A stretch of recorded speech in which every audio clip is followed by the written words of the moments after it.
You know, history is absolutely full of forgotten heroes, and today we're diving into one of those stories, Kristin Hannah's novel, The Women. It's this incredible book that shines a light on a group of veterans we almost never talk about, the nurses of the Vietnam War. It's a story about courage, about sacrifice, and what it takes to fight just to be seen. And it all kicks off with this one simple, yet pretty revolutionary idea. For this young, kind of naive woman named Frankie McGrath, hearing these four words isn't just a nice thing someone said at a party. No, for her, it's a spark. The spark that's going to set her on this absolutely life-altering path. And that really is the question at the heart of this whole book. It's what shapes Frankie's entire journey, right? From this sheltered, idealistic girl into a woman who's been forged in the fire of war, only to face an even tougher reality when she gets home, to a country that just refuses to remember her. All right, so let's set the scene. We start in what seems like a perfect world, right? Sun-drenched 1960s California. Our main character, Frankie McGrath, is 21 years old. She's just graduated from nursing school, comes from a well-off family. Basically, she's lived a pretty sheltered life, but she's got this idea stuck in her head that she can be a hero too. And that leads her to make this huge decision. She's going to enlist as an Army nurse and follow her brother to Vietnam. And the way her family reacts? It's just stark. I mean, when her brother Finley went off to war, her parents threw this huge, lavish party. They were celebrating his grand adventure. But when Frankie says she's enlisted, nothing.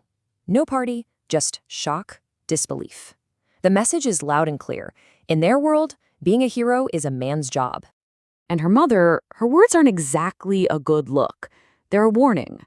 This isn't some call to go be glorious. It's a plea. And it comes from a place of pure fear.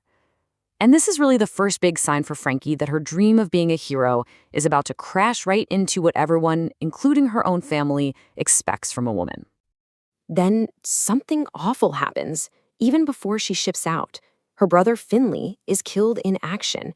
And just like that, everything changes. For Frankie, this isn't about some naive dream of adventure anymore. It's now this inescapable duty.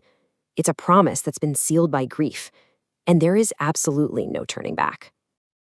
So when Frankie finally lands in Vietnam, well, any illusions she had about war are shattered, instantly.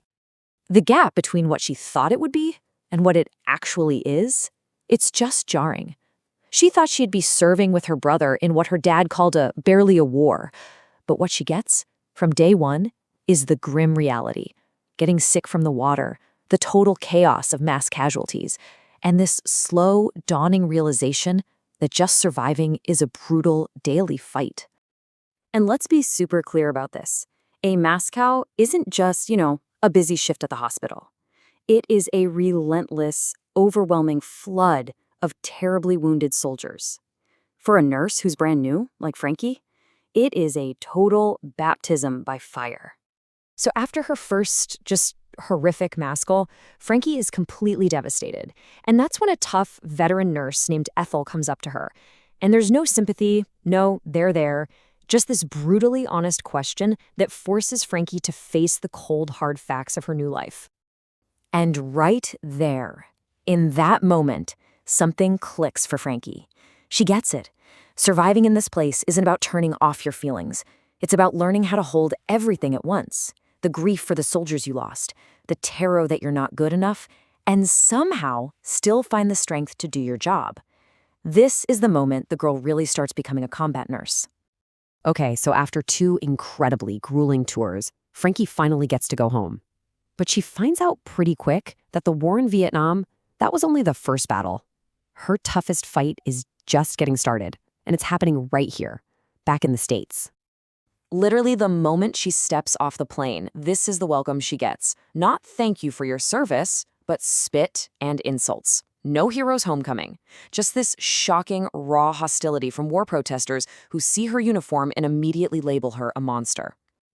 And the rejection at home is somehow even worse. Remember that big party they threw for her brother? Well, for Frankie, there's nothing but shame. Her parents just can't square their daughter's military service with their social circles, so they just lie. They tell all their friends she was studying abroad in Florence. They just erase her entire experience. But this might be the worst blow of all, and it comes from the very system that's supposed to help veterans. When Frankie, who is deeply traumatized, finally works up the courage to ask for help, this is what she's told. I mean, think about that. If the government doesn't officially acknowledge women served in Vietnam, then as far as they're concerned, you were never even there. So what happens when your sacrifice is just denied by literally everyone you turn to? For Frankie, it's a devastating downward spiral. All those invisible wounds of war, the PTSD, the grief, they have nowhere to go. They're left to fester, completely unacknowledged, and it pulls her down into addiction and this deep, dark despair. But Frankie's story does not end there, in the darkness. Her climb back from rock bottom is long, it's hard, but it does lead her toward healing, and eventually to a brand new, powerful sense of purpose. Her recovery isn't like flipping a switch. It's a journey, and it's a tough one. It all starts when she finds the courage to admit she's traumatized. That helps her find a community, other vets who actually get it. And with their support, she finds the strength to demand the truth, and finally to speak up for all the women just like her who were silenced. And this is where activism becomes her way of taking her story back. By joining up with the Vietnam veterans against the war, her private pain suddenly becomes a public cause. And she realizes she's not just marching against a war anymore, she's marching for her own history, for her identity as a veteran, and for the right to finally be seen as the hero she has been all along. In the end, it all boils down to this one simple, powerful, undeniable truth. It's a shout against being erased. It's a way of reclaiming history. And it is the message loud and clear from a whole generation of forgotten heroes. And it really leaves you with a pretty big question, doesn't it? How many other stories of real heroism have been silenced just because we weren't willing to listen?